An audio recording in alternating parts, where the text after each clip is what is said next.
era eriyo n'abalala abalaba mu bamaseeka abasalawo okukiikirira obubuze n'okugumya abali ku bubuze.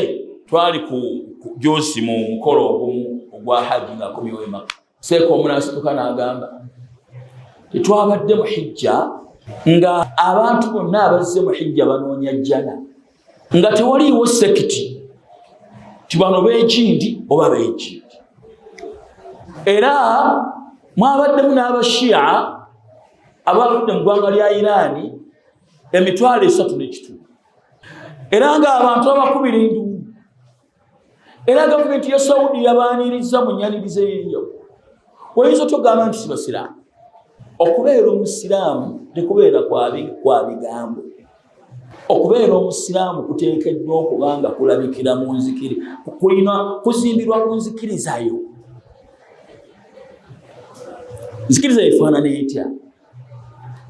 Tekituma obukomi kukuba nti nno olina erinnya ery'obusiraamu oba okola ebikola eby'obusiraamu naye ng'enzikirizayo emenyawo obusiraamu. Waliwo abantu abagenze mu hijja, Allah yasinga okumanya, nga bamaze kusiibula malaalo g'abajjajja baabwe abawerekereko basobole okuyita mu bbanga. Tugambe nti basiraamu olw'okuba bagenze e Makka nga basoose kugenda ne basiibula ebijja, basaba bajjajja babaafa abanguyirize batambule bulungi batuuke bulungi e Makka. Eriyo n'abasobola okugenda nga bakubi babitabo nga balubu. Tugambe nti olw'okuba bagenze e Makka olwo basiraamu, era si kituufu kwogera ku bakubi babitabo, si kituufu okwogera ku bantu nti si basiraamu. Oyagala kulowooza nti obusiraamu kintu ekiri awo omuntu kyakoleramu byayagala nga ne bw'aba akoze ebimujja mu busiraamu tusigale nga tugamba ndi musiraamu. Nabbi yagamba sallallahu alaihi wasallam owulira ekigambo kye, hadithi ntuufu mu kitabu kya Muslim, man qaala la ilaha illa Allah wa kafara bima yu'badu min dunillah haruma maaluhu wa damuhu wasaba ala Allah azza wa jalla. Omuntu agamba nti la ilaha illa Allah n'awakanya byonna ebisinzibwa ebitali Allah subhanahu wa ta'ala, kitegeeza nti toyogera bwogezi, teekeddwa okuwakanya n'okwesanga okusinza ebitali Allah subhanahu wa ta'ala. Haruma maaluhu wa damuhu wasaba ala Allah azza wa jalla.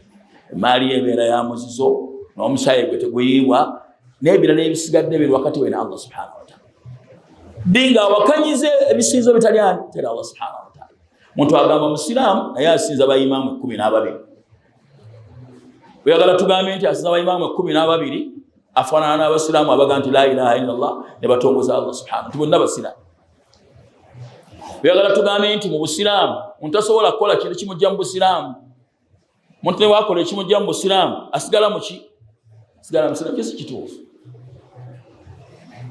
Omuntu bwakola ekimujja mu busiraamu tugambe avudde mu ki? Avudde mu busiraamu.